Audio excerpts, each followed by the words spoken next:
Yeah. Better days, I pray for better days. Working hard cause I want extra pay. Talk to them seeds, but you must demonstrate. Cause it's your ways that they gon' imitate. Non-violent. Sometimes I wish I would've went to college. Frown proudly. Cause where I'm from, they hate you when you smiling. Your faith should be your gun. You can't leave home without it. The children being grown, cause all the parents acting childish. You show them your reality, I bet they doubt it. You tell them all about your dreams, that's when they out it. Your own blood, ain't no family no more. They do you badly for show. You try to patch up your soul, Lord knows you on a mission to show him you so submissive.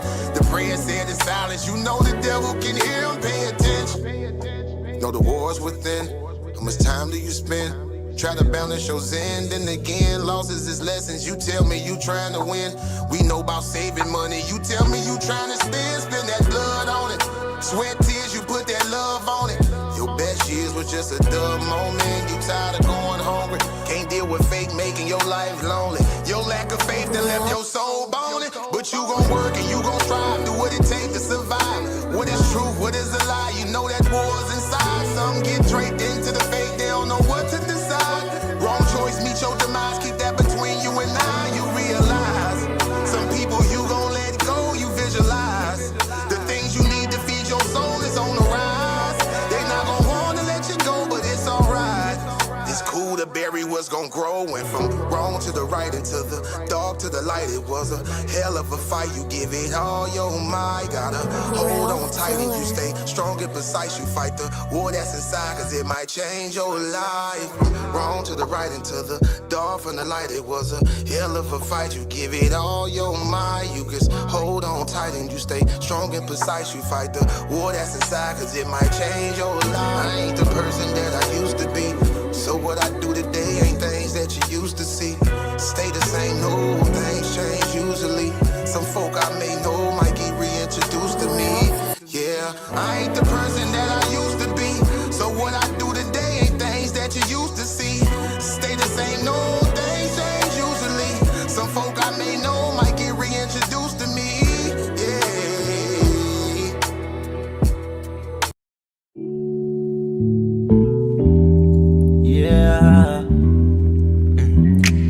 Don't be stressing on the dumb shit, cause God is gonna make a way. Just keep going and keep your faith, so you can win this race. This race called life, yeah, yeah.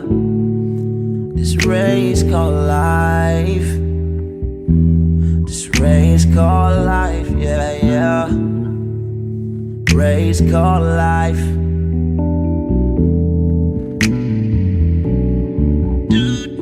Yeah, yeah, yeah, yeah, yeah, yeah. I'm grinding 'cause I know that I'm gon' get it. I just gotta have vision, keep faith and be humble.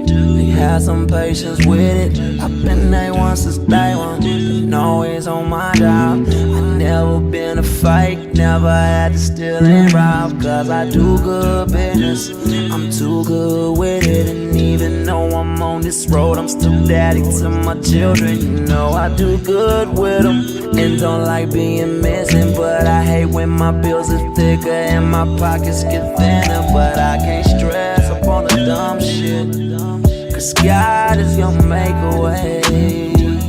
I keep going and keep my faith and my pace, so I can win this race.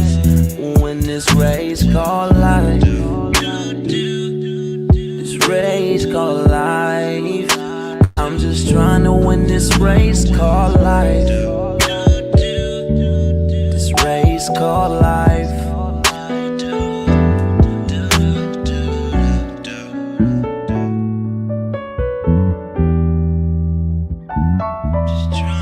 This race called life, yeah.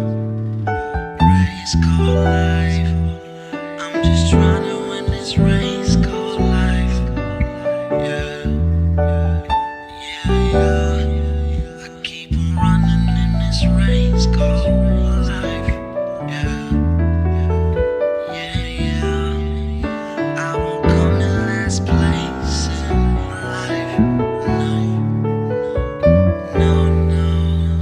'Cause I'm just trying to win this race called life.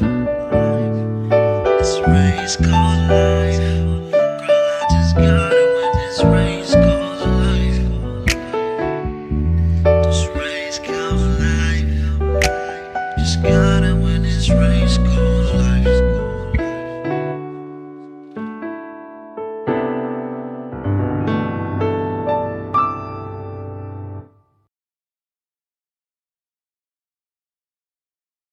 Pike, every year thousands of pilgrims come to this place, Palestine, to discover their spiritual roots. Yet today it is not just the religious. Mankind in general is turning its attention toward this land. Most of us realize that if World War III erupts, it could begin right here in a collision between Arab and Jew. What are the causes of this conflict between Arab and Jew? A conflict which never seems to go away. Before Zionist settlers came here around the turn of the century, this region was not particularly known for strife. Yet since then, it has known little but strife. Is there something within Judaism itself which acts as an abrasive on this land? To answer that question, we don't need to make another pilgrimage to Palestine. We don't need to visit historic sites or Jewish shrines. Instead, since Judaism is very much a religion of its literature, we need to go where its most sacred teachings are preserved. We need to go to a synagogue, in particular, the library of a synagogue.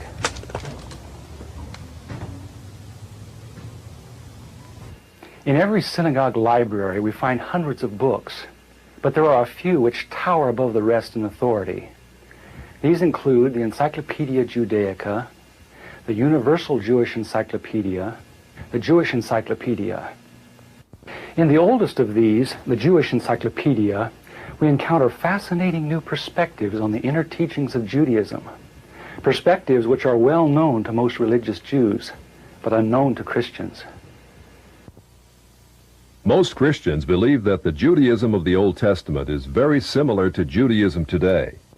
Yet the Jewish Encyclopedia, in its article on Judaism, says modern Judaism and the Judaism of the Old Testament are very different. It says that after Nebuchadnezzar conquered Judah in the 6th century BC and led the Jews to distant Babylon, the Jews were faced with challenges to their faith they had never before experienced. Ever since the time of Solomon, the religion of Israel had centered around the magnificent temple in Jerusalem with its sacrifices and rituals. The question now became, how could one be a true Jew in a very foreign, even hostile environment? The need arose for a certain class of lay priests, called scribes or sopherim, to interpret the law in this new setting and make it workable. In time, these scribes became what the New Testament calls the scribes and Pharisees, the greatest legal authorities of Israel for all ages. The Pharisees said there were really two inspired revelations to the Jews. There was the written law of Moses, received atop Sinai, but there was also the oral tradition acquired by 70 elders who came to the base of the mountain but were forbidden to proceed farther. The Pharisees said that these 70 elders, or Sanhedrin, received a much more extensive and profound revelation than Moses, a revelation which was never written down, yet took precedent over the written law. When Jesus came on the scene, his reaction was to bitterly denounce this counterfeit tradition. Christ said the Pharisees, by their tradition, had made the law of God of none effect. He considered the Pharisees the most dangerous leadership Israel ever had. In 70 AD, Jerusalem was destroyed by the Romans. Although Jewish sects such as the Sadducees now disappeared, the Pharisees emerged with even greater power over the Jewish people. The Jewish Encyclopedia describes the new role of the Pharisees. With the destruction of the temple, the Sadducees disappeared altogether, leaving the regulation of all Jewish affairs in the hands of the Pharisees. Henceforth, Jewish life was regulated by the Pharisees. The whole history of Judaism was reconstructed from the Pharisaic point of view. Pharisaism shaped the character of Judaism and the life and thought of the Jew for all of the future. In 135 AD, all Jews were expelled from Palestine. The Pharisees led most Palestinian Jews in a mass migration back to Babylon. The majority of Jews were already in Babylon and had been since the time of Nebuchadnezzar 600 years earlier. Yet around 140 AD, Babylon became the acknowledged land of refuge for world Jewry. For another 1,000 years, Judaism flourished in Babylon under the leadership of the Pharisees. Great academies of the rabbis were established and thousands of new laws formulated. There, those same Pharisees who killed Jesus Christ remained the undisputed rulers of Judaism. In Babylon, the Pharisees codified their oral traditions into the Babylonian Talmud, the written form of that oral tradition which Jesus so bitterly rebuked. The Talmud reveals how deep was Israel's apostasy. In her beginning, God gave the Hebrews the loftiest, the most upright literature and ethics the world has ever known. Yet when they turned their backs on him, they produced the Talmud, a work which has aptly been called a monument to human folly. The Talmud also helps us understand the basis for Christ's unflattering descriptions of the Pharisees. Jesus described the Pharisees as hypocrites, children of hell, blind guides, whited sepulchres, full of dead men's bones. He even described the Pharisees as children of their father the devil, a murderer from the beginning. The Talmud confirms Christ's words. In the Talmud, in Treatise Sanhedrin, an extensive passage describes the right of the Pharisee to kill anyone, just as long as he did so indirectly. As one of dozens of examples, the Talmud tells us that if one bound his neighbor and he died of starvation, he is not liable to execution. In such an indirect manner, the Pharisees also killed Christ.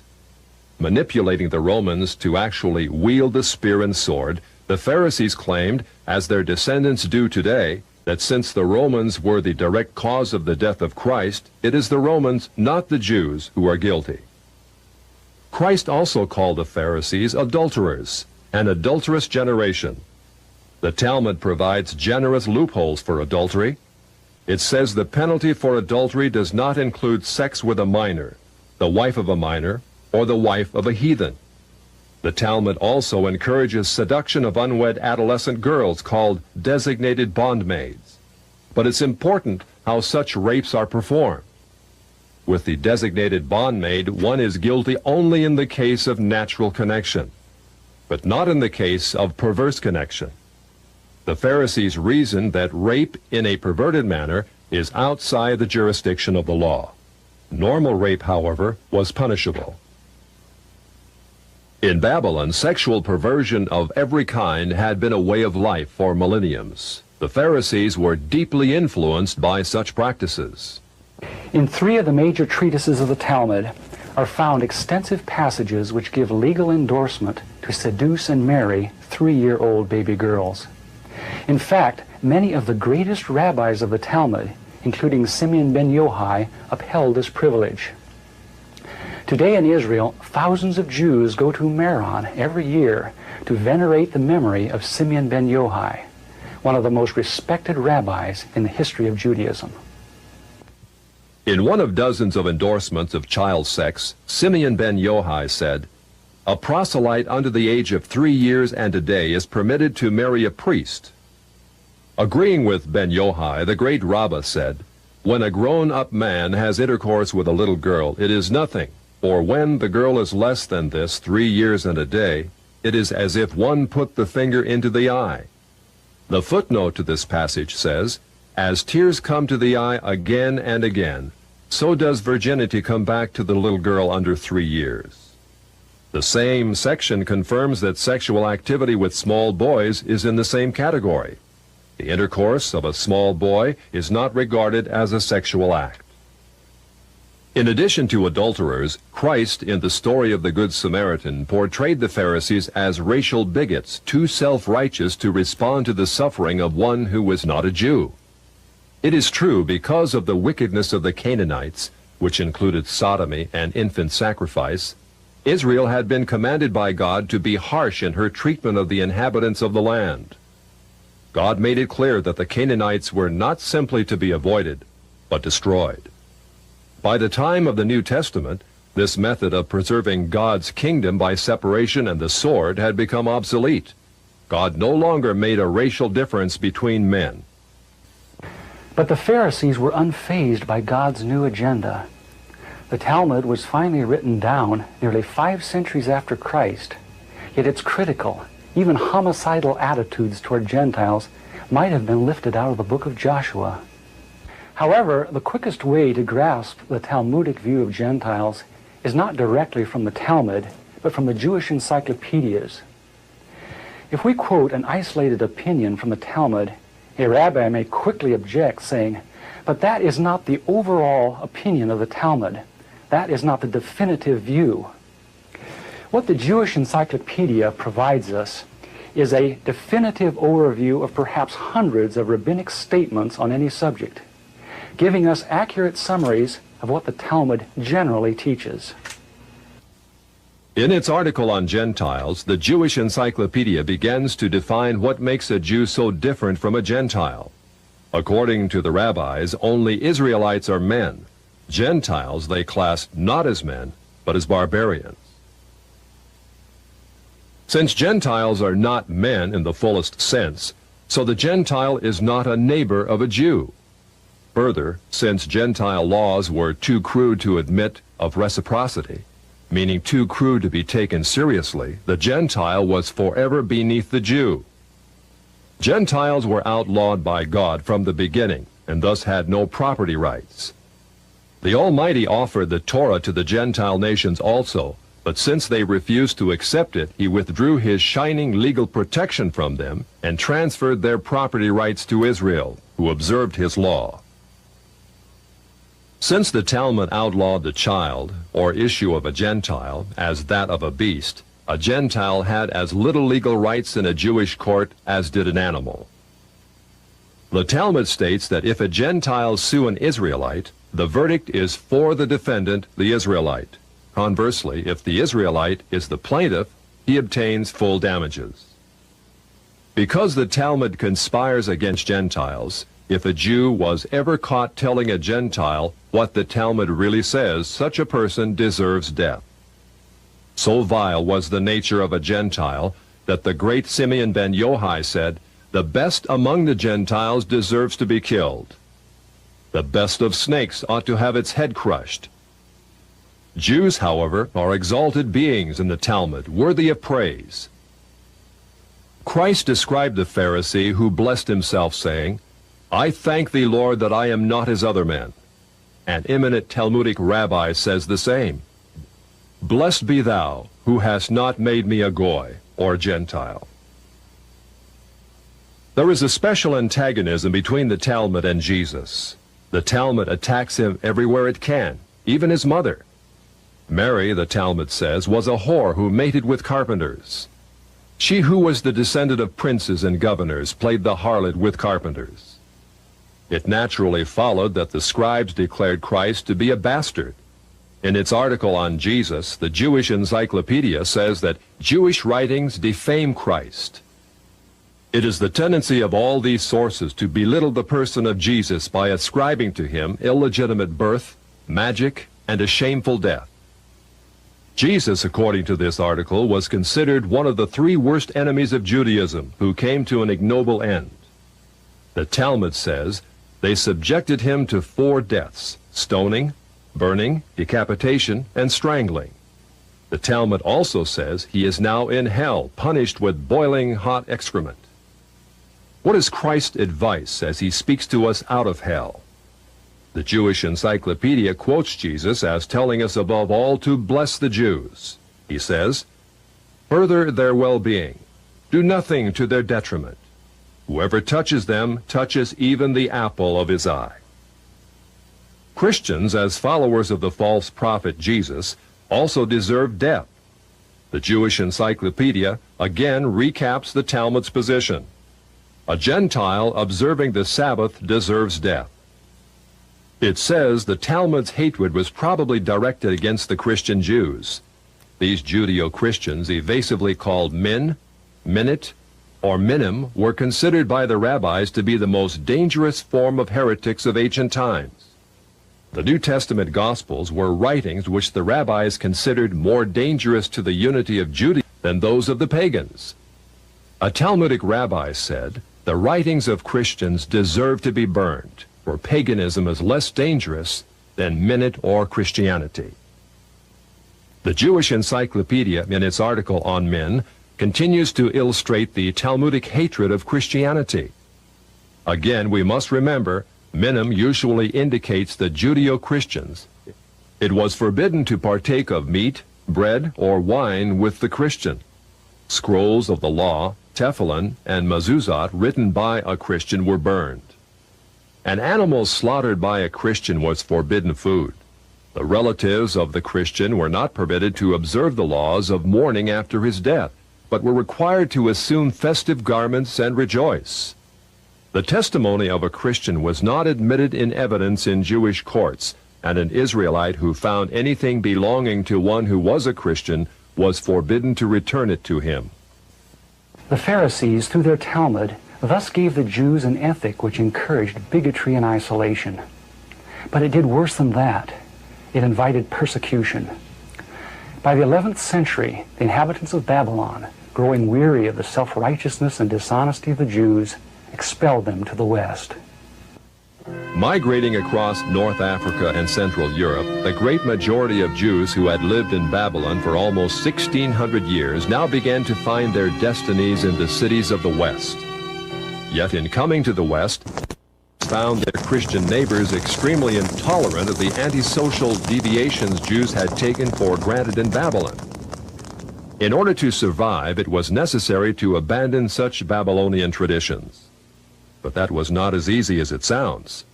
For 1,000 years, the Pharisees had commanded such deviations. Most Jews could not bring themselves to defy the authority of the Pharisees. Enter one of the giants of Judaism of all time, the great Maimonides. Maimonides, a physician and philosopher, knew that no Jew who practiced Babylonian perversions could remain alive in Christian lands. He attempted to harmonize Greek philosophy with the best points of Judaism. He hoped his rationalizations would enable Jews to abandon their antisocial customs. Yet Maimonides was only partly successful. He was excommunicated by the Jewish community on the charge of making new laws. Nevertheless, his moderation and intellect did in fact temper the old Judaism of Babylon. Gradually over the centuries, Jews abandoned immoral practices of the Talmud. Such practices are not observed today.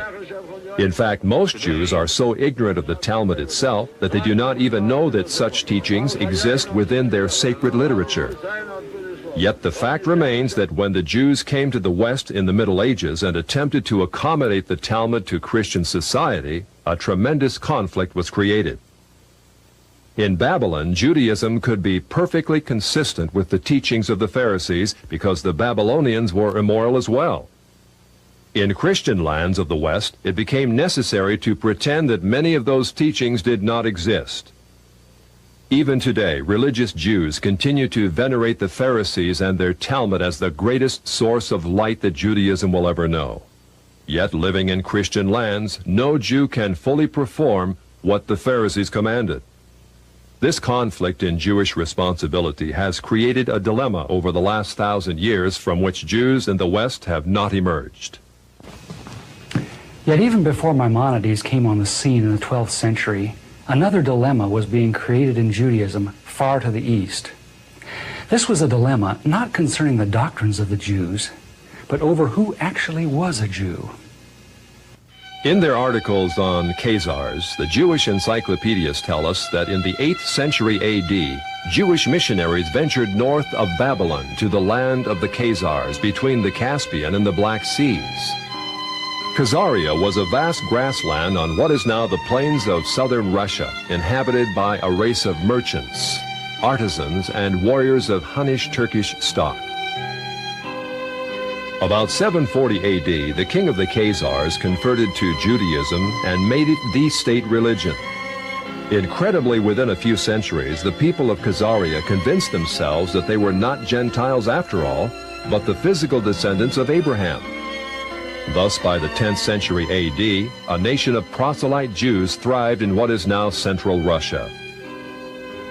During the Middle Ages, the fierce Mongols from the east and Russians from the north drove the Khazars west out of their ancient homeland.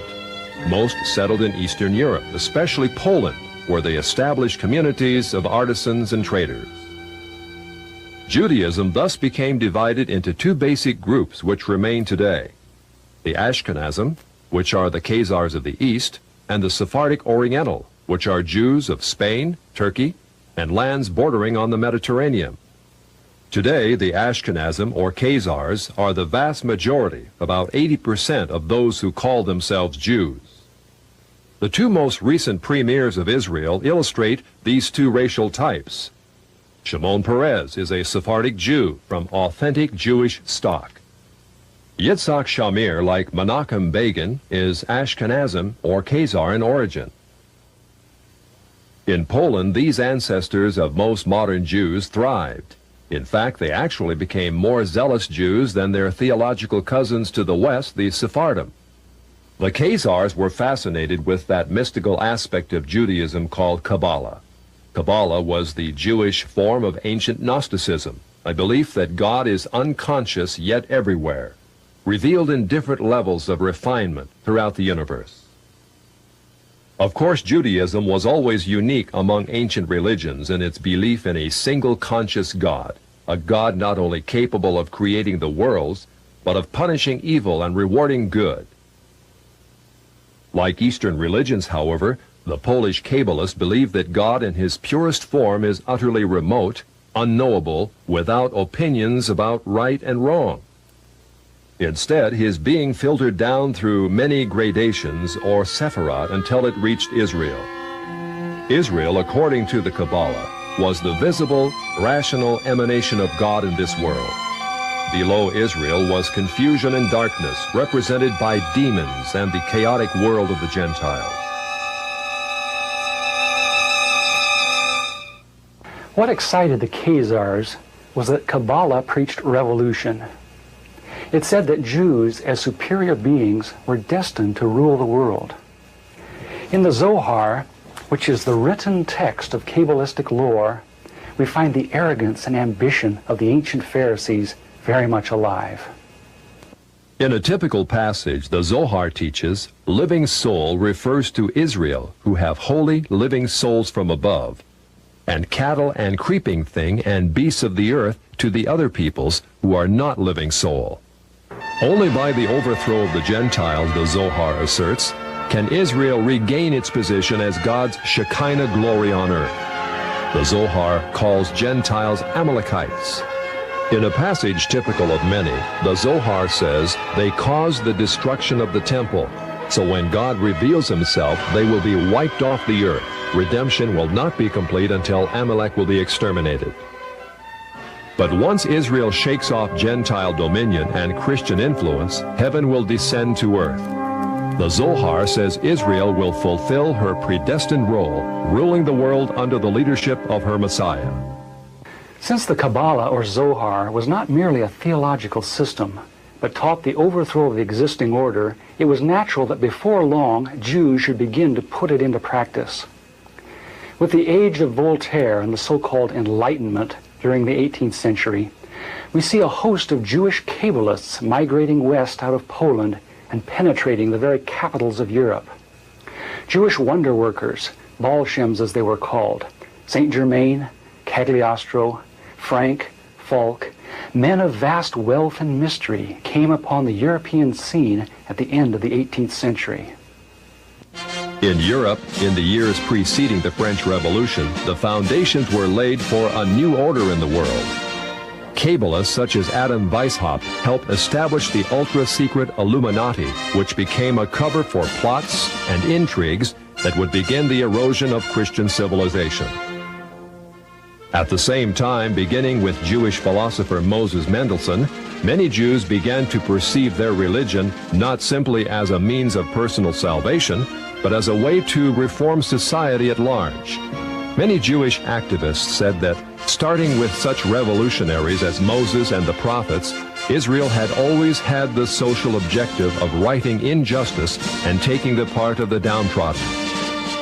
It was the duty of every Jew, they said, to come to the aid of the oppressed working masses, called the proletariat, in their historic struggle against capitalistic bondage.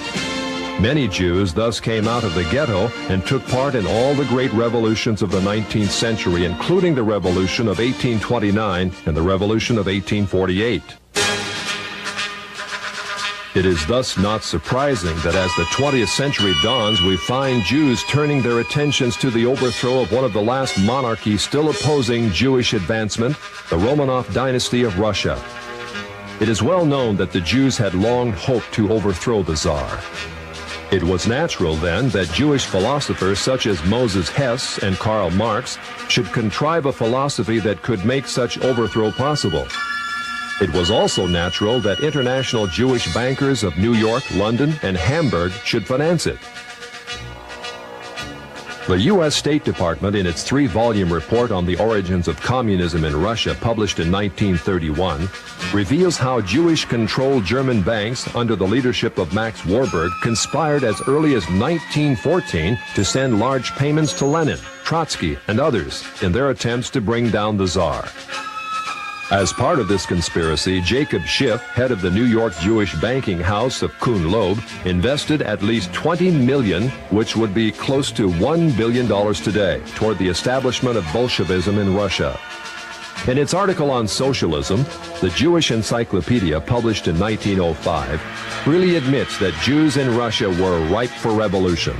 In Russia, socialism, has become a movement of the Jewish masses. The later Encyclopedia Judaica tells us the communist movement and ideology played an important part in Jewish life, particularly in the 1920s and 1930s, and during and after World War II. The Judaica, in fact, presents an extensive list of the most powerful Jewish leaders of Bolshevism, which included Trotsky, Sverdlov, Zinoviev, Kamenev, Litvinov, Kaganovich, and many others. The Judaica also tells us just how many Jews filled the communist ranks. It says anti-Semitism drove the bulk of Russian Jewish youth into the ranks of the Bolshevik regime. When the white Russian patriots heroically attempted to regain their freedom from the Jews, the Judaica says compact Jewish masses were utilized by the Bolsheviks to suppress such counter-revolution. Clearly, Jews and native Russians were engaged in a death struggle over the destiny of Russia.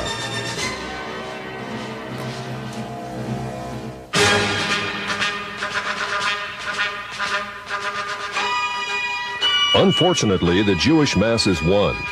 A rare photo shows the First People's Commissariat. From left to right are Uritsky, Trotsky, Zinoviev, Sverdlov, and Kaganovich, all Jewish. In 1918, intelligence services of the Western powers were buzzing with reports that communism was an international conspiracy fomented by atheistic Jews.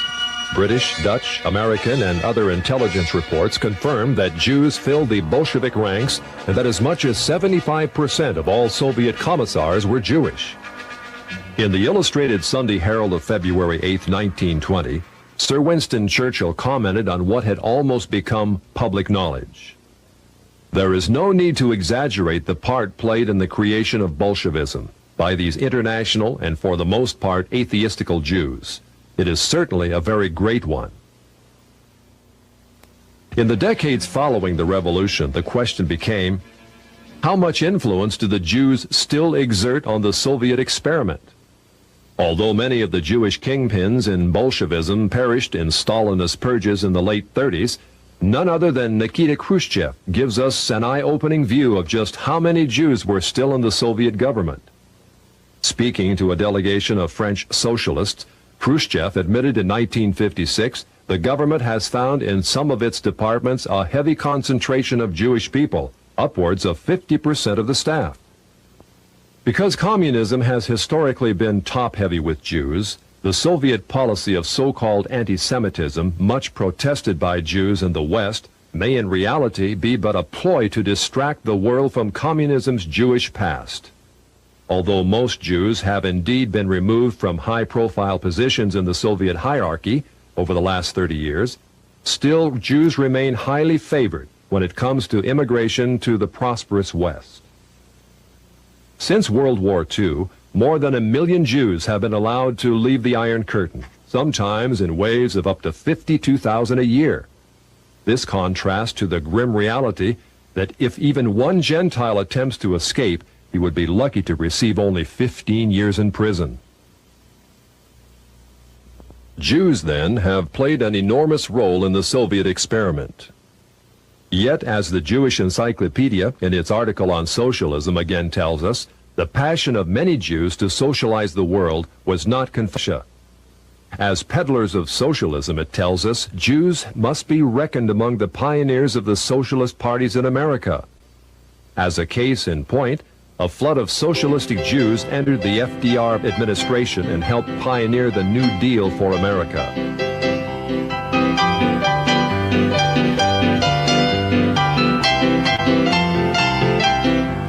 The Encyclopedia Judaica says Roosevelt's liberal policies endeared him to the Jewish community, which shared with him an overriding commitment to the welfare state. It is very significant that in letting left-wing Jews into his administration, FDR set in motion a conspiracy that was soon to have the gravest repercussions.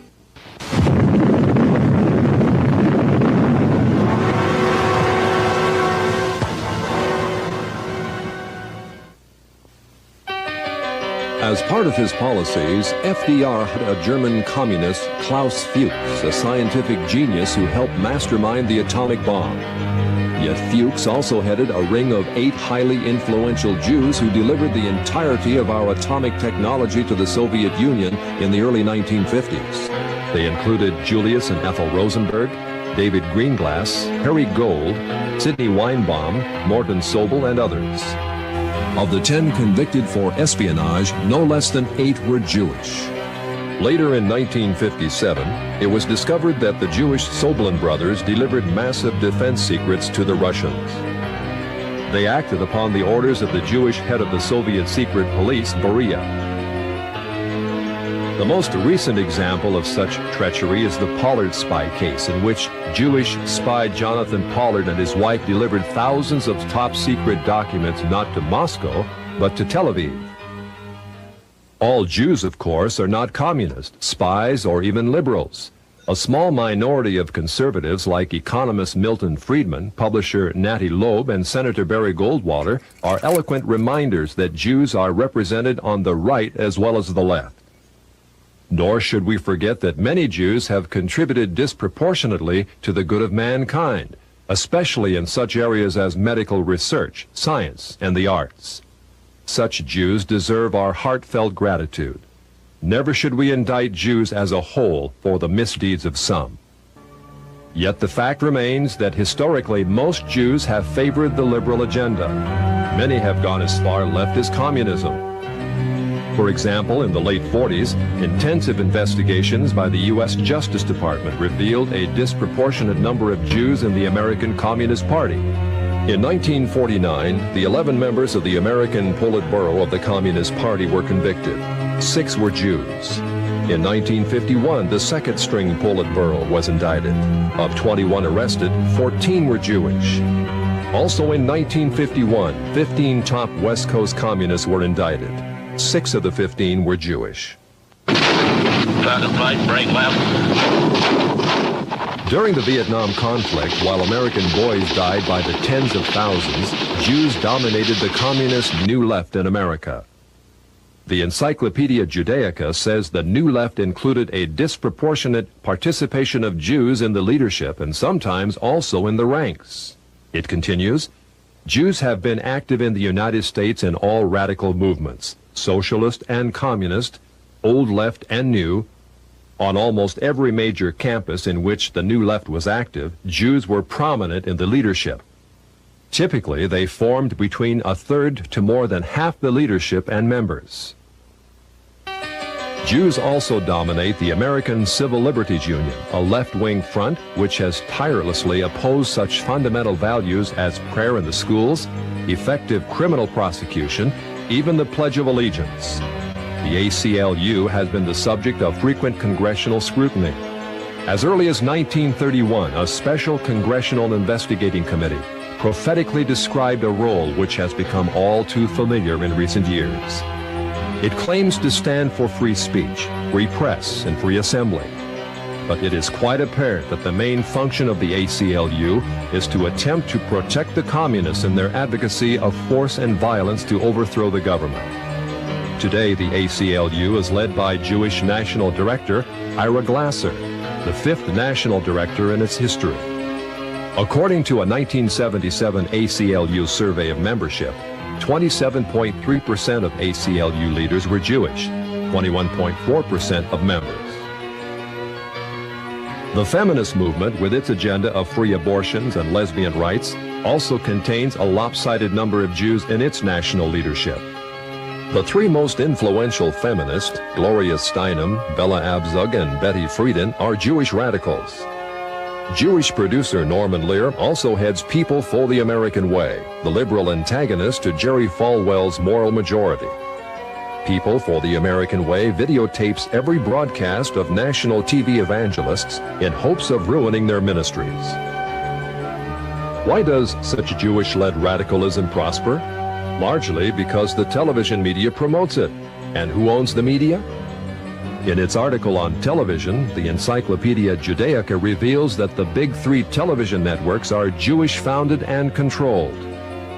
David Sarnoff founded NBC in 1926. CBS was founded under the presidency of William S. Paley, also Jewish. ABC was an outgrowth of the NBC network, and another Jew, Leonard Goldenson, became its president. Gentiles usually occupy the visible out-front positions, but each of the three networks remain under Jewish influence or control. According to the famous Lichter-Rothman poll of... Now, you could chime in, Naga One, anytime you feel like it. Keep it rolling, lay on the road.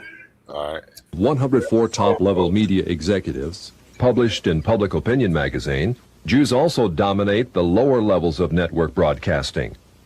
Although Jews constitute less than 3% of the American population, a whopping 59% of TV executives surveyed were Jewish. The Encyclopedia Judaica, in its article on motion pictures, paints a similar picture of Jewish control of the movie industry. With the exception of United Artists, it says, all the large Hollywood companies were founded and controlled by Jews. The largest of all entertainment monopolies, MCA, called the Octopus because of its domination of the entertainment industry, was likewise founded and controlled by Jews, such as Jules Stein, Lou Wasserman, and Taft Schreiber. In its article on publishing, the Judaica presents lists of dozens of the largest publishers in America owned or controlled by Jews. In the Lichter-Rothman poll, it was found that 97% of media leaders surveyed favored abortion on demand, 86% favored hiring homosexuals as teachers, 57% believe that adultery is not wrong, and so on. Clearly, the liberal bias of the Jewish-controlled TV networks is indisputable. Jews are also rapidly gaining control in Congress. In 1976, there were virtually no Jewish political action committees. In 1986, there were more than 70 Jewish PACs. In 1972, there were 2 Jewish senators and 12 Jewish representatives in Congress. In 1986, there were 8 Jewish senators and 30 Jewish representatives. In 1986, more than 50% of the budget of the Democratic Party was paid for by Jews, with Jews paying 25% of the Republican budget. As our study in the synagogue library reveals, there does exist a tendency toward Jewish domination of our society. Where is all this headed? The Right Honorable Winston Churchill wrote, "It may well be that this same astounding race may at the present time be in the actual process of producing another system of morals and philosophy as malevolent as Christianity was benevolent, which, if not arrested, would shatter irretrievably all that Christianity had rendered possible. It would almost seem as if the gospel of Christ and the gospel of Antichrist were destined to originate among the same people." Can it be that such pervasive Jewish control which we are seeing today is but the harbinger of even greater Jewish control to come? In the book of Revelation, a great harlot is described ruling the world, riding on a horned and headed beast. Throughout the Old Testament, Israel was described as a harlot, the mother of spiritual whoredom among the nations. Is the harlot of Revelation actually Israel riding upon her false Messiah, the Antichrist? Today, many believe Israel is on the road to the fulfillment of the prophecies of Isaiah. A great Jewish temple is being planned. A priestly class called the Kohanim is being readied. Ritual sacrifices are being studied. Truly, prophecy is being fulfilled in an amazing way, yet not in the happy way that most of us would like to believe. In Israel today, effective Christianity is outlawed. If a Christian were to walk through any town in Israel passing out New Testaments, he could be sentenced to prison for 5 years. Israel is not moving toward Christ. She is moving toward her false Messiah, Antichrist. In Antichrist, Israel hopes to find all the worldly power and glory which Jesus denied her, but she will not find it. As the Bible teaches, the great harlot Israel will be thrown from the back of the beast. The beast, with his 10 Confederate military leaders, will gore and burn her with fire. This is what the Bible calls the Great Tribulation, or time of Jacob's trouble, a time when Israel, who thought she could rule the world, will experience unprecedented agony and judgment for her sins. Since the Bible tells us that Israel is on the road to judgment by God, what should be our attitude toward her? St. Paul tells us that Jews are indeed enemies of the gospel, yet enemies who are beloved for the sake of a remnant which shall one day be revealed. Israel is like the prodigal son, inheritor of a glorious destiny. But she is also rebellious. Like the prodigal son, she must be humbled, not by us, but by God. Someday, out of the great tribulation, a remnant of Jews will look upon him whom their fathers pierced and will plead for his forgiveness. The dry bones of Jewish unbelief will be resurrected. Jewish branches will be grafted back into the vine, which is Christ, Israel's true Messiah. Israel will become as much of a blessing as she was once a curse unto the nations. But there have always existed those who cannot see the big picture, who cannot wait for God to finish his controversy with Israel on his terms. Throughout history, movements have erupted which have attempted to solve the so-called Jewish problem in the most direct way.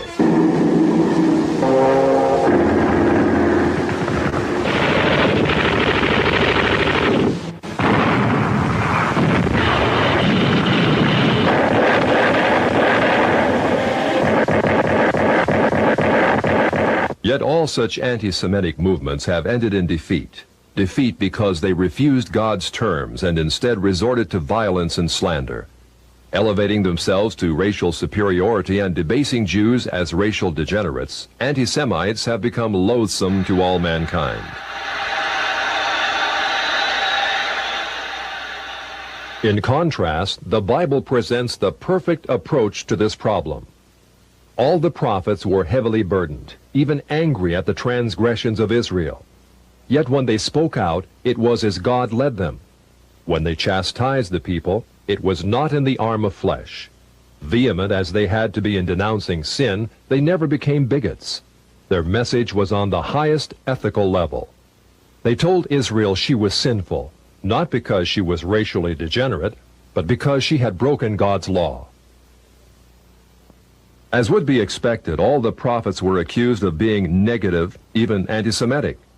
Jewish King Ahab called the prophet Elijah an enemy of his regime. Jeremiah was accused of being against his own people in favor of the Chaldeans. Micaiah was described as never speaking anything good, but only criticism.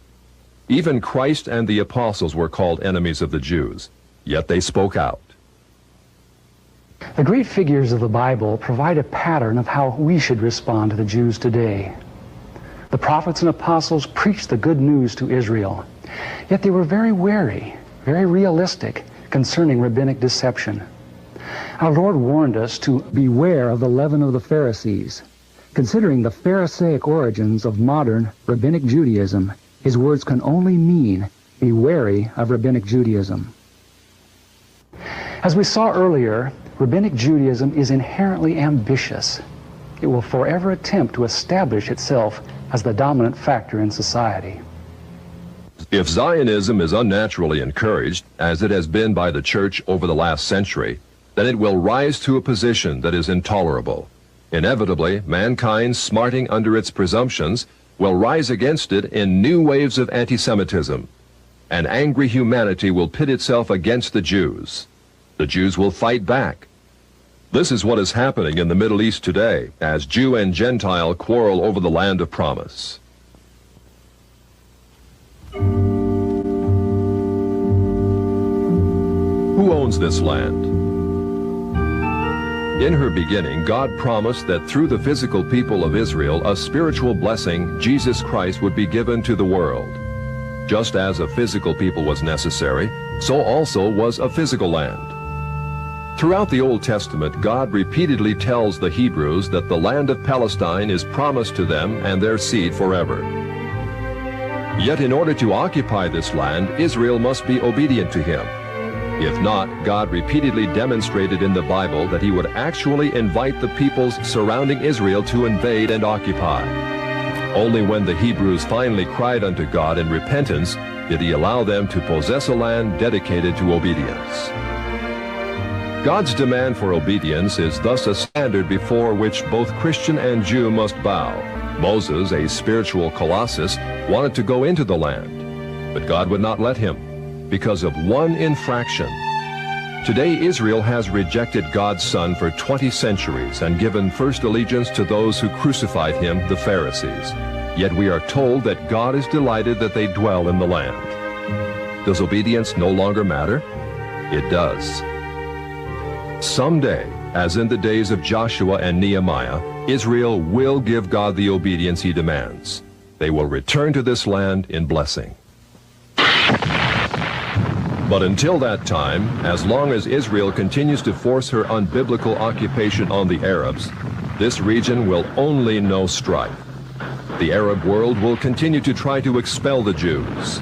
The Jews will strike back and forth, generation after generation. The discord will be unending. This land will continue to bleed. It is the duty of every Christian to support the humanitarian needs of Jews, to preach the gospel to them. But it is not our duty to assure them that a land of promise may be occupied without obedience. Neither is it our duty to fight a war in the Middle East in defense of Israel's unbiblical claim. It is time we return to God's law, a law as old as this land, as old as the God who gave it to the Jews.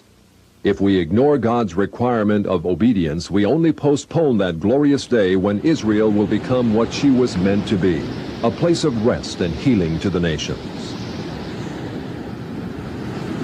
If America is to continue to possess her land of blessing, she also must return to the God of her fathers.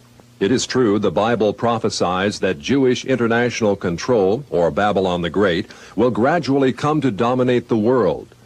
Yet the Bible also promises that if a nation turns to him in repentance, he will postpone the judgment he himself has predicted. God is already showing us how he can slow down the Zionist timetable. In 1982, Israel invaded Lebanon, ostensibly to destroy the PLO threat from the north. Yet in doing so, she unleashed a reign of barbarity and destruction unequaled in this decade. Not only did Israel bomb Beirut to rubble, killing thousands of civilians, but she actually encouraged the infamous Shatila massacre by providing aerial lighting for the 3-day slaughter of hundreds of innocent victims. Despite the bad publicity surrounding such atrocities, Israel was confident that her massive firepower and support from America would make Lebanon her conquered colony to the north. Yet God judged Israel. Like Pharaoh in the Red Sea, he caused Israel to flounder. Today, Israel is a nation in turmoil, divided, unable to regain the respect of the world. Although Jewish power continues to increase ominously in the United States, the fact means that God is able to slow it down, but only if we as a nation turn again to our Creator. We must repent of the national sins which have weakened our moral fiber and allowed the forces of Satan to dominate us. In a moment, we'll explain how you may educate others concerning this threat. Yet education in itself is not enough to hold back a demonically empowered conspiracy. We have to have God's power, a power which only comes through total consecration to Him. The communist movement demands that every true Marxist be willing to give up everything, even his own life, for the cause. If we are to have power against the Antichrist, we must do as much. We must give our lives totally to Christ, willing to do anything, give up anything, he might ask. Only by such a death to inner hidden rebellion can we really have power in the spiritual realm.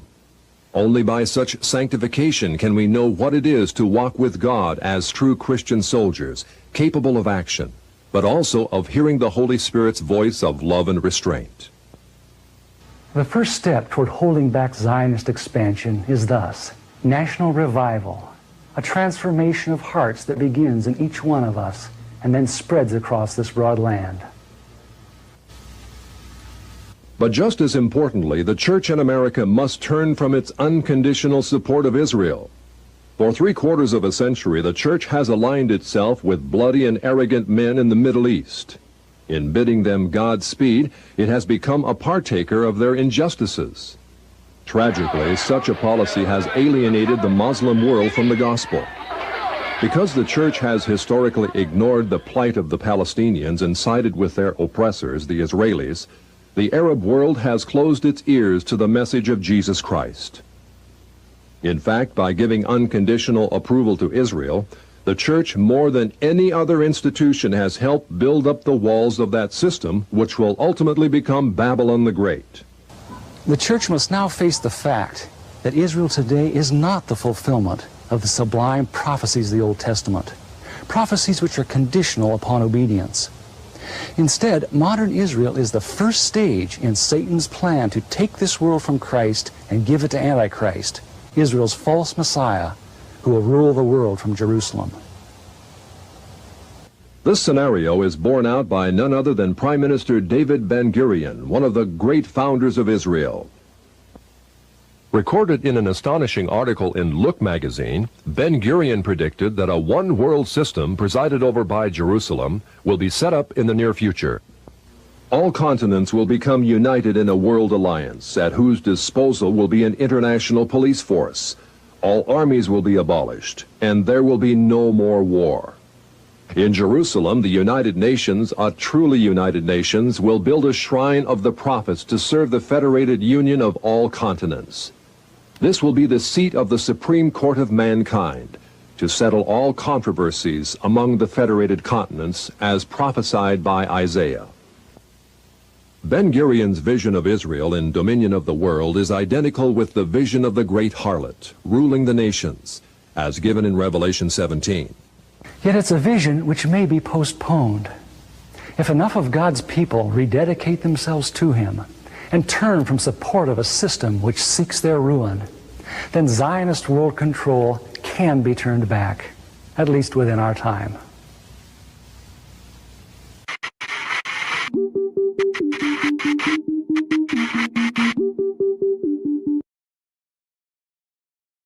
I don't know about it being turned back in our time. What you think about that?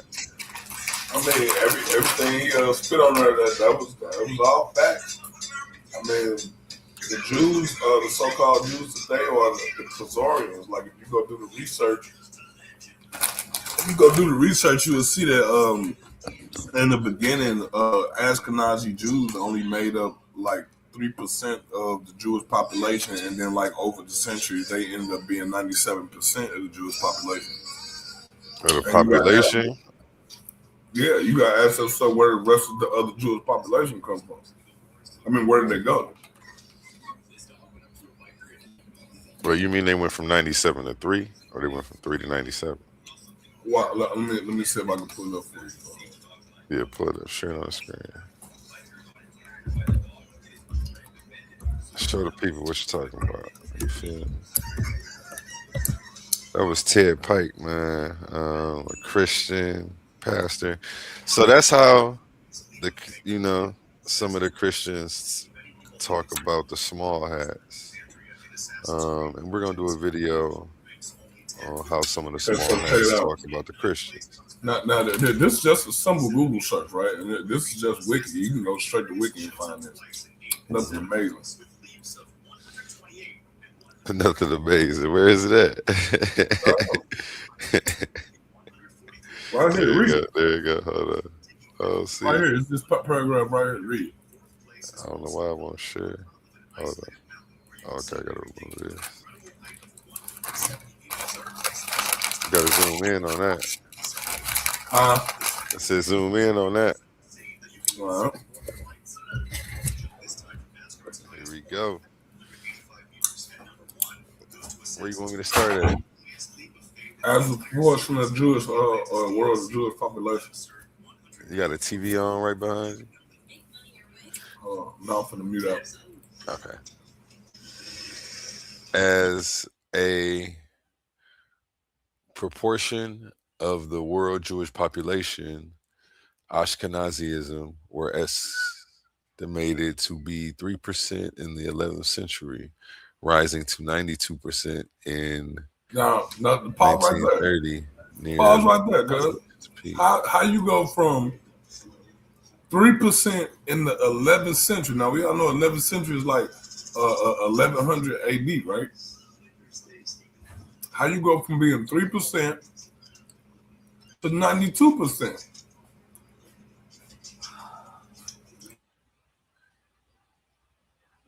So, where was this at? You said where was it at? Yeah, this population in Europe. All in Europe. This is all Europe. Like this way it was. Okay. Let's read it. It say, as a proportion of the world Jewish population, and y'all see that, right? So all the blue is where you the world, Craig. Right. So check it out. I want y'all to notice where they got it all, where it's all dark blue and all that bullshit. Like, just look at the world. The map. I see it now. The Ashkenazim were estimated to be 3% in the 11th century, rising to 92% in the 1930s. So you looking at like less than 800 years, they magically became 92%.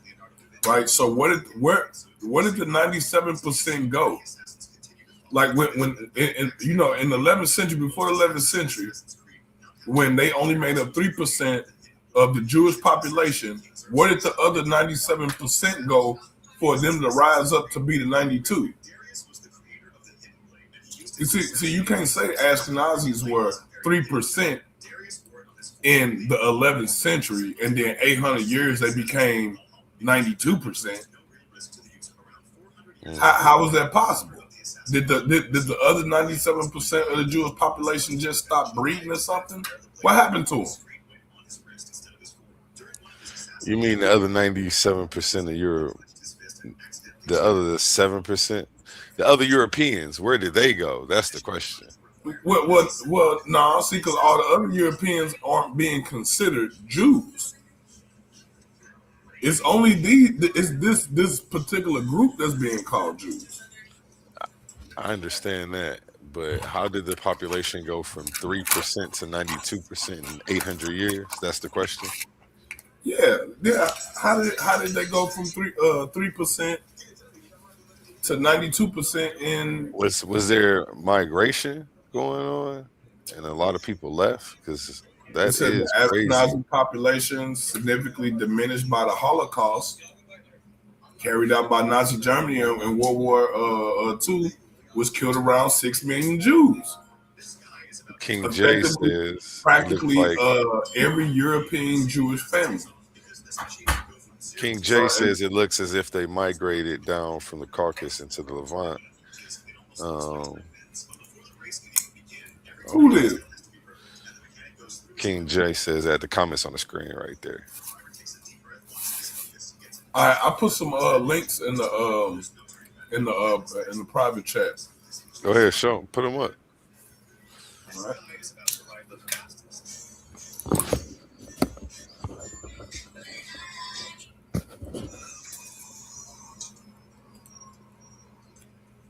CAD Thousands of the surviving Jewish inhabitants fled Judea after the Romans burned the Second Temple and destroyed Jerusalem in 70 AD. Thousands of the surviving Jewish inhabitants fled Judea and settled in other areas throughout the Mediterranean and elsewhere.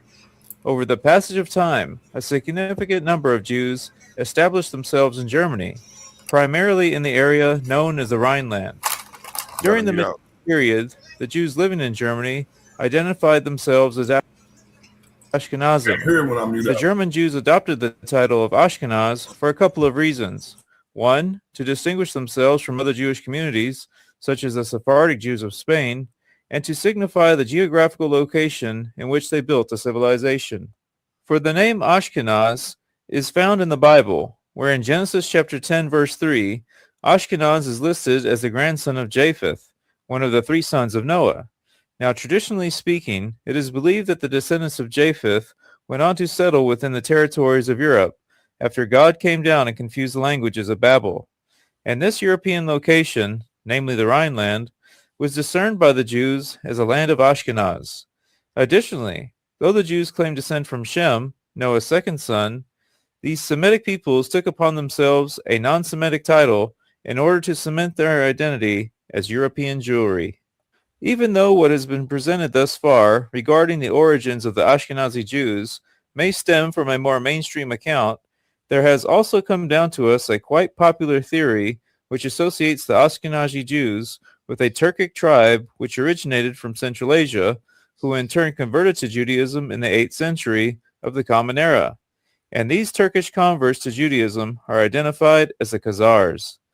The Khazars were a semi-nomadic people who eventually developed into an empire, beginning in the 6th century until they were defeated by the Kievan Rus in the 10th century, and soon afterwards seemed to mysteriously disappear from history. At its epoch, the Khazarian Empire encompassed the territories between the Black and Caspian Seas and stretched from the Caucasus Mountains to the south all the way up to the Volga River in the north. Before their conversion to Judaism, around the year 740 AD, the Khazars practiced a form of shamanism, much like the other Turkic tribes of Central Asia. Now there has come down to us a splendid story, or legend rather, which tells the tale of how the Khazars became a Jewish nation. For during the reign of the Khazarian king Bulan, the religions of Christianity and Islam were the dominant faiths in the region. Wanting to adopt a more organized religion for his people, the Kagan, or king of the Khazars, heard the religious arguments of a Christian priest, a Muslim imam, and a Jewish rabbi. The Khazar Kagan ultimately chose Judaism over Christianity and Islam, due to Judaism being the root religion of the other two faiths. Thus, in the mid-8th century AD, did the Turkish Khazars become Jews by mass conversion. Returning to the Ashkenazim, it has been recorded that tens of thousands of Ashkenazi Jews migrated out of the Rhineland in the beginning of the 15th century and then settled in parts of Eastern Europe, such as Poland and Lithuania, for example. But even before this Ashkenazi migration into Eastern Europe, there had been Jewish settlements in Ukraine going all the way back to the 7th century. It has also been argued that the Jewish presence in Eastern Europe and the various areas of Western Russia did not come from Ashkenazi Jews migrating from Germany, but rather this Jewish element derived its genesis from the Turkish Khazars, whose empire was once directly located in between the geographical setting of Eastern Europe and Russia, where Jewish communities had later been established. So, instead of Ashkenazi Jews migrating out of Germany, making up the Jewish populations of Eastern Europe and Russia, the Jews in these territories could have actually been the remnants of the Khazars. This hypothesis could also explain why the Khazars disappeared from the historical record after they were conquered by the Rus in the 10th century. If this theory is correct, then the majority of the European and Russian Jews are not Ashkenazim, but rather Khazarian. Now, it is of no surprise that the bulk of modern-day Ashkenazi Jews disagree with this Jewish Khazarian claim, which in turn has sparked debate among Jewish intellectuals who do indeed provide strong arguments in the support of their genuine Jewish origins and at the same time debunk the belief which teaches Ashkenazi Jews are in fact racially Turkish and therefore a non-Semitic people. One such argument against the Jewish Khazar link states that because there are no linguistic similarities between the Jewish dialect of Yiddish in comparison to the various Turkish languages, then there can be no Turkic origins in relation to the German or European Jews. Another argument in support of the Jewishness of the Ashkenazim has to do with cultural elements, for the cuisine, music, and literature of the Ashkenazi Jews are completely bereft of any Turkish elements. Additionally, the Jewish theory of how they settled in Germany relates that the Jews originally migrated from the Middle East via Italy into Germany and not through Khazaria. In conclusion, the theory of the Ashkenazi Jews descending from the Turkish Khazars is indeed very controversial and also extremely insulting towards the Jewish people as a whole. It has not been my attempt to usurp the racial and religious integrity of the Ashkenazi Yeah, I don't Jews, buy that. but rather it has been the job. I don't buy that one.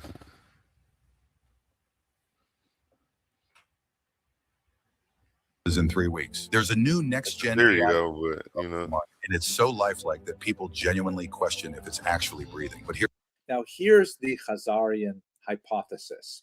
Since there is something of an overlap between the limits of the Khazar Empire, which had some kind of connection, possibly a conversion to Judaism, perhaps in the 8th century, and the population of Jews that by the time you get to the 20th century, the vast bulk of Ashkenazi Jews are living in Eastern Europe.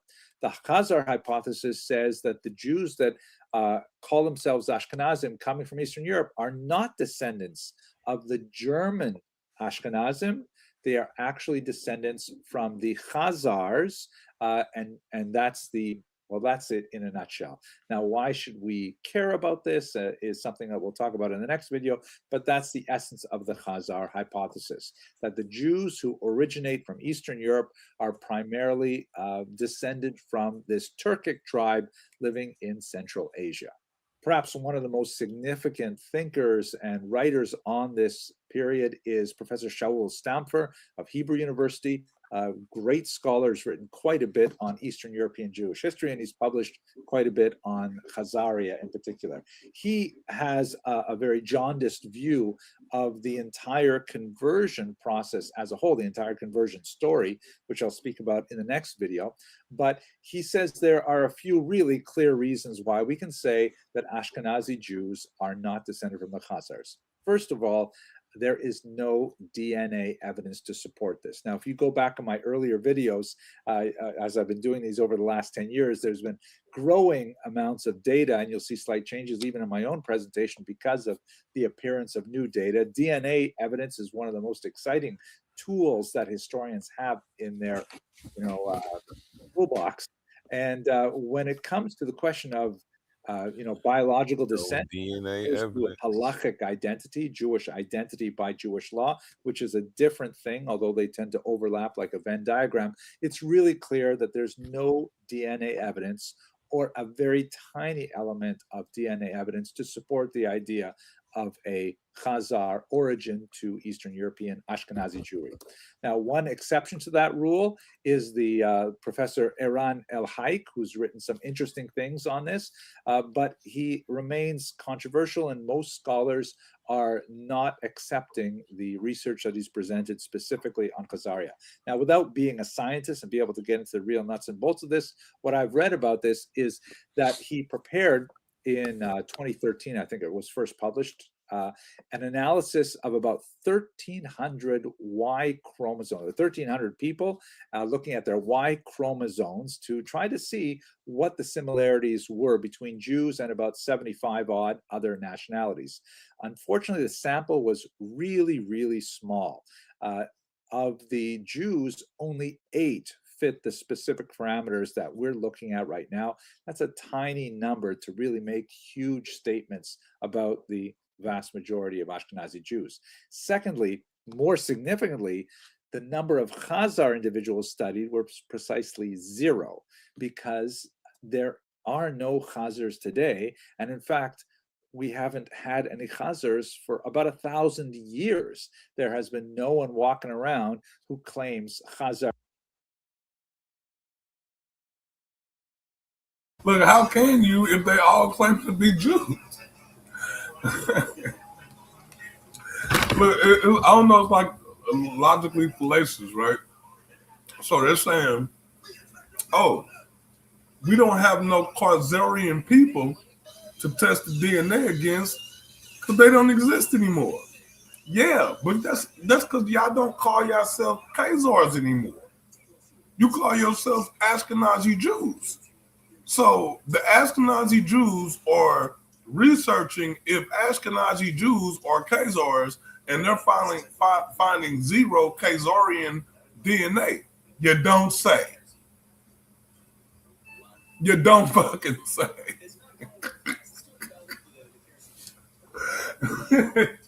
That's just funny to me. Hold on.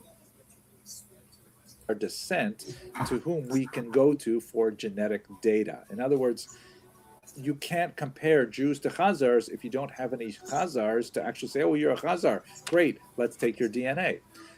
So what he did was he essentially guessed, an educated guess, using Georgians and Armenians, which live roughly in the same area.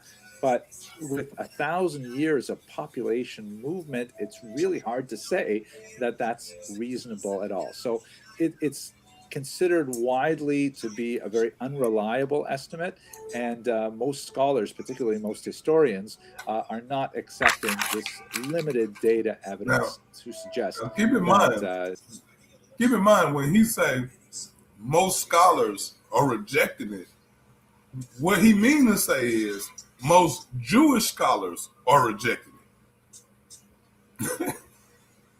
Well, watch it, because they'll be like, "Nah, this shit ain't real." Watch this.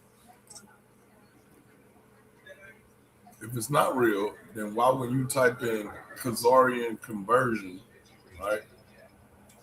Look, everybody lying. Everybody lying.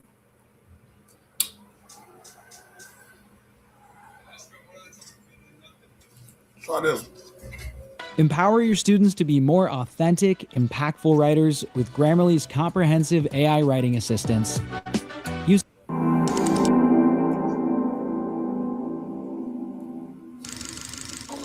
The problem with most conquests is that they only breed more wars and violence, and each time an empire expands its borders, new enemies are waiting further afield. Such was the case in the middle of the 7th century when the Umayyad Caliphate expanded into the South Caucasus region, only to become enemies with the Turkic Khazar Khanate immediately. Even though the Umayyads were replaced by the Abbasids soon after, the conflicts between the Arabs and Khazars continued for 150 years. In this video, we will talk about the Arab-Khazar Wars, many battles and raids that happened during them, as well as the diplomatic situation involving the Kievan Rus, Volga Bulgars, Eastern Romans, and many others, as we describe the rise and fall of the Khazar Khanate. This week, our YouTube members and patrons will be watching the next installment in our series on the Second Punic War, as we cover the Battle of Trebia, the first direct engagement of the war between the Romans and the Carthaginians. The support of our YouTube members and patrons allows us to continue releasing these free videos without worrying about the unstable YouTube ad revenue, and lets us be more choosy in terms of our sponsors. You can join their ranks via the links in the description and get access to 2 weekly exclusive videos and more than 150 right now, including the series on the Pacific War, Fall of Sparta, First Punic War, Italian Reunification Wars, Albigensian Crusade, History of Prussia, Biography of Sulla, Reconquista, World War II North African Campaign, Persian Wars, and much more. Thanks for your kind support. Much has been written of the conflicts between the Eastern Roman Empire and its Asian rival powers, the Sassanid Empire of Persia and the Arab Caliphates. But throughout nearly the whole of these long struggles, a third major power lay to the north, less well remembered, but a vital part of the history of Europe and Asia both. This was the Khazar Khaganate, a Turkic kingdom that never fully abandoned its nomadic origins, even as it established a wealthy, sophisticated kingdom, recognized as an important regional power by its settled neighbors, and afforded all the respect of a fellow empire. The earliest recorded entrance of the Khazars into European history is possibly as part of the Hunnic Empire of Attila, with a tribe referred to by Roman diplomat and chronicler Priscius as the Acatsias, who were led by a chief called Caridach, listed among Attila's vassals in 448. The Romans approached Caridach with bribes as part of an effort to undermine Attila's confederation, but these efforts failed, with Karadach keeping the bribe, but spurning Roman efforts to goad him into rebellion. Though the connection of these Akatsias to the later Khazars is disputed and far from definite, a later Arab account of the Khazar Khaganate does detail the social division between so-called Ak-Khazar and Kara-Khazar, or white and black Khazars, seemingly a division of social class, with the Ak-Khazar fitting the Akatsia name given by a diplomat who would only have been dealing with the elites and leadership. Whether the Khazars were indeed part of Attila's confederation, or the Akatsiri an unrelated Hunnic. Hold on. We're going to deal with that white Khazars and the black Khazars later on, because that's really interesting. We're going to have to dig off further into that. Tribe, concrete evidence of their presence and power would emerge with the 6th century reign of Sassanid Shahenshah Khosrow Anushirvan, who recorded victories against them and built fortifications to ward off their raids, but also married a Khazar bride in a short-lived bid for alliance. The Western Turkic Khaganate, or Gökturks, took the place of Attila's Hunnic Empire between the mid-6th and mid-7th centuries, but even while subordinate to this new power, the Khazars loomed larger than before in accounts of the era, though the use of Khazar by many Roman sources to refer to the Turkic Khaganate as a whole makes some accounts difficult to attribute properly. Still, it is clear that alongside raids into Georgia and Armenia, Khazar warriors made their way onto many battlefields, often as allies or mercenaries fighting for the Eastern Romans, but at other times battling against them as fierce foes. In 627, while the Prophet Muhammad was leading the first Muslims and the warriors of Medina against Mecca, an alliance between the Western Khagan Tongyapku and Rome was formed, with his vassal Khazar horsemen playing a major role in Emperor Heraclius' campaign against Persia. This formed the beginnings of a partnership that would hold largely intact through the coming century of war with the Caliphate that both powers would endure. The actions of the Khazars during this last Byzantine Sassanid war would also highlight how quickly their nation was taking up the trappings of their more settled neighbors. Upon capturing the city of Tbilisi from the Sassanids, the Khazar Khan is recorded to have sent envoys to examine the work of the city's artists and craftsmen, with the recorded techniques and resettled talent proving in the long term a richer prize than plunder from the city's sacking. While this may instead refer to Tongyapku, as previously mentioned, the growing wealth and production base of the Khazars is also demonstrated by its armies, with consistent descriptions of well-armored Khazar horsemen setting them apart from the nomadic light cavalry armies of their neighbors. Michael's big gift sale is here. Get up to 50% off thousands of last-minute gifts. Shop now at Michael's. Luke, what's going on over there? I'm doing the work. I'm doing it. Unfortunately, the collapse of the Sassanids would bring a new enemy to the Khazars' doorstep barely a decade later. The explosive period of Islamic expansion under Caliph I gotta Umar bust a move. I'm and about to end this General here Khalid shortly. Ibn al-Walid coincided with a period of similar Gotta bust a turmoil move. and All right. transformation in the steppes, with the Gökturks losing control. All right, thanks everybody for tuning in. Y'all know what it is. That was Ted Pike, the other Israel. Then we went into some of the Khazar connections with Anu. Make sure you tap back in with us. You already know. Tonight we got King J coming up in a few hours, and check back in to see what we got tonight.